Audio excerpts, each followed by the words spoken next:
नमस्कार दोस्तों, आज मैं आपको ऐसे भारत से रूबरू कराने जा रहा हूँ जिसकी आपने कभी कल्पना भी नहीं की होगी। मैं उस समय की बात कर रहा हूँ जब भारत में छुआछूत और जातिगत भेदभाव अपनी चरम सीमा पर था। चलिए तो फिर वीडियो शुरू करते हैं। सोचिए अगर आपको सार्वजनिक स्थान से ये कहते हुए पानी नहीं पीने दिया जाए कि आप इस पानी पीने के लायक नहीं हो, और आपने अगर यहाँ से पानी पिया तो ये पानी अपवित्र हो जाएगा। नाई आपके बाल काटने से ये कहते हुए मना कर दे कि आपके बाल काटने से बेहतर तुम एक जानवर के बाल काट लो। आपको स्कूल में पढ़ने नहीं दिया जाए, सार्वजनिक रास्तों पे चलने नहीं दिया जाए, घोड़ी पे न बैठने दिया जाए, और झूठे सड़े गले खाने खाने के लिए मजबूर किया जाए, ऊंची आवाज़ में बात करने नहीं दिया जाए, और आपसे ये कहा जाए कि आप सिर्फ साफ सफाई करने के लिए ही पैदा हुए हो, तो आपको कैसा लगेगा? जी हाँ, मैं आपसे ही कह रहा हूँ, अगर आपके साथ ऐसा व्यवहार किया जाए तो आपको कैसा लगेगा? इन अत्याचारों को वर्षों सहा है हमारे दलित समाज ने। अब इसे बदलने के लिए कोई तो चाहिए था। 14 अप्रैल 1891 में जन्म हुआ डॉक्टर भीमराव अम्बेडकर जी का, जिसे आज हम बाबा साहब के नाम से भी जानते हैं। दोस्तों, जानने के लिए तो आप बाबा साहब के बारे में बहुत कुछ जानते होंगे, मगर जो आज मैं बताऊंगा वो शायद ही आप इसके बारे में जानते हो। डॉक्टर भीमराव अम्बेडकर जी ने अपने पिताजी से वादा किया था कि मैं इस व्यवस्था को बदल दूंगा। ये बात डॉक्टर भीमराव अम्बेडकर जी अच्छे से जानते थे। इसे बदलने का सिर्फ एक ही रास्ता है, वो है एजुकेशन, शिक्षा। बहुत मुश्किलों का सामना करते हुए डॉक्टर भीमराव अम्बेडकर जी ने अपनी पढ़ाई शुरू करी।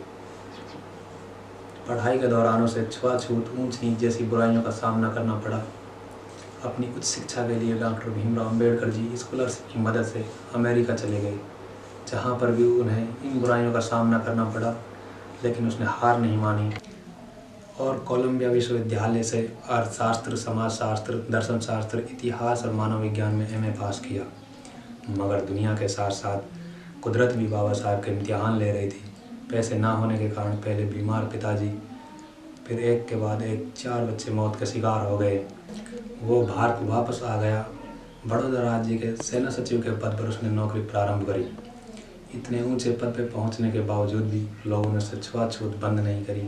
ये बात बाबा साहब को चुभ गई और वापस स्कॉलरशिप की मदद से लंदन चले गए। वहाँ लंदन स्कूल ऑफ साइंस में उसने अर्थशास्त्र में एमएससी और डीएससी अर्थात डॉक्टरेट ऑफ साइंस की डिग्री प्राप्त करी। इसके साथ ही में उसने वकालत की डिग्री भी प्राप्त करी। बाबा साहब ने कुल 4 थीसिस में पीएचडी की डिग्री प्राप्त करी। उसकी एक थीसिस द प्रॉब्लम ऑफ रूपी, its origin and it's solution, Hindi में इसका अर्थ रुपये की समस्या, उसकी उत्पत्ति और उसका समाधान। इसी थीसिस के आधार पर भारतीय रिजर्व बैंक की स्थापना करी गई। जी हाँ, आपने सही सुना।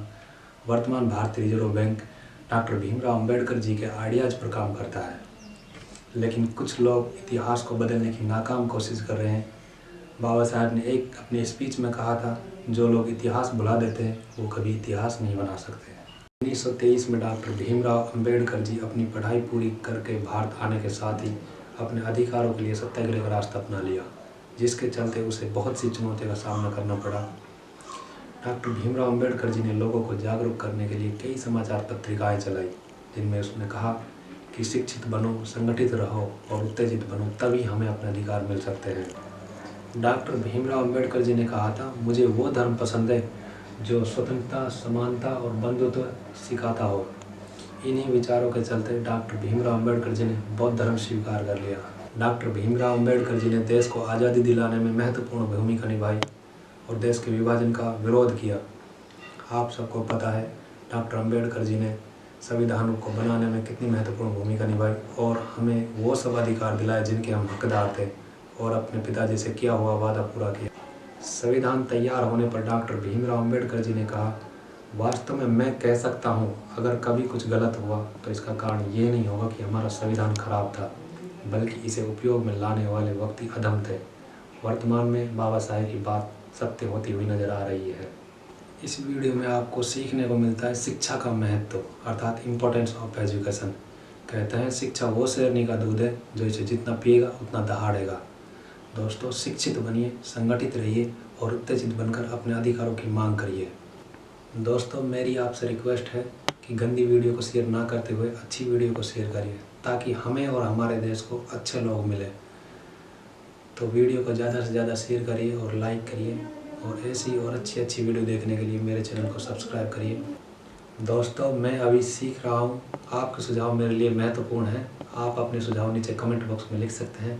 धन्यवाद।